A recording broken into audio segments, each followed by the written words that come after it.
Let's bring in political strategist and podcast host Tiffany Marie Brennan, along with former California GOP chairwoman Jessica Milan Patterson. Tiffany, let me begin with you. I want to get your reaction to Ilhan Omar, who continues to be a firebrand for the Democrats. And if you're looking at 2026, remember what she says now. Remember what AOC says now. Those will be some of the ads, and I'm sure you'll be seeing percolate as we get closer to the midterms. This is Ilhan Omar about Charlie Kirk and her opinion of his memory.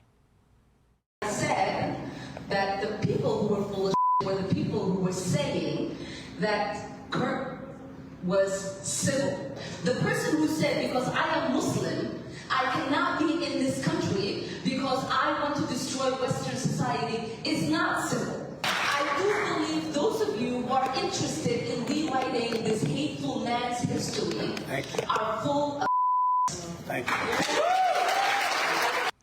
And to top it off, people actually cheered that. Tiffany, your thoughts? Can we deport her, Kevin? Like, can we just go ahead and do that? I agree with President Trump, as he said, just this week, that she's a disgusting person who has no business being in United States Congress.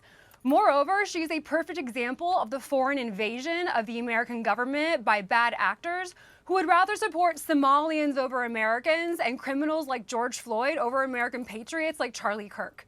That's disgusting. And it's a problem. And what we really need to do is to get her voted out of office or deport her back to Somalia. That's kind of my dream. Well, when they're not allegedly marrying relatives. Jessica, your thoughts on Ilhan Omar's comments?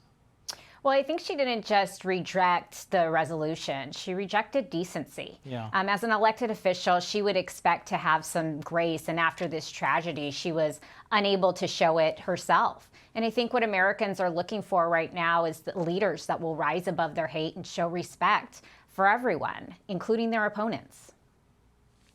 You know, what's interesting is I think you nailed it, Jessica. You said you would think in this moment there would just be a modicum of decorum and just sort of, if you have nothing nice to say nothing at all. But when you go for it in the manner in which she has done, in the manner in which we saw AOC do today, it really speaks volumes, I think, about where this party is and where its left wing in particular is at this very moment. And certainly that'll be up for voters to decide how they feel about that come the midterms, as I mentioned.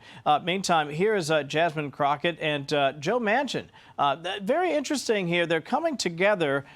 They say on this idea of civility. They say, and on the one hand, now's not the time. On the other, maybe it is. Listen to this.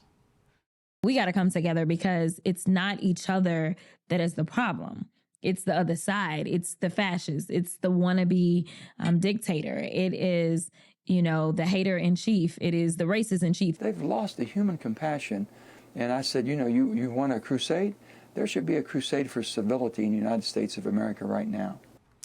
I have a lot of respect for Joe Manchin. I mean, he nails it. There should be more civility. Jasmine Crockett apparently did not get that memo, Tiffany. Yeah, Joe Manchin is what Democrats should be, which is not a psychopath like the rest of his former party. And really what you see is that America is the heart of modern Western civilization. We were founded on decency and civility. And when we look at the fact that Charlie Kirk was murdered by participating in civil discourse, which is protected by our First Amendment and is a God-given right of the United States of America to protect, what we value as a society is devolving. And I'm really thankful to someone like Joe Manchin to kind of stick up and, say something. And the fact that, we won't pretend Jasmine Crockett actually knows what she's talking about or what the definition of a fascist is.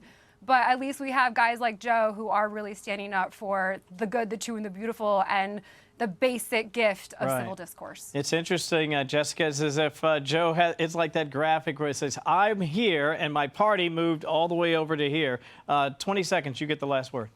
You can't call for civility and coming together when you're labeling half of the country as fascist and racist. Right. Joe Manchin did a great job this week, spent time with former Republican Governor Schwarzenegger, showing that you can come across party lines, you can be civil, and you can have these types of conversation, and that's what real leaders do. That is exactly right. And so great to have you both with us tonight. Have a great weekend, Tiffany and Jessica. Appreciate it. Hi, everyone. I'm Brian Kilmeade. I want you to do me a favor. I want you to click to subscribe to the Fox News YouTube page. This is the only way that I know for sure that you're not going to miss any great commentary, any great news bites, any great interviews coming your way on Fox. You can get it all here on YouTube. So subscribe right now.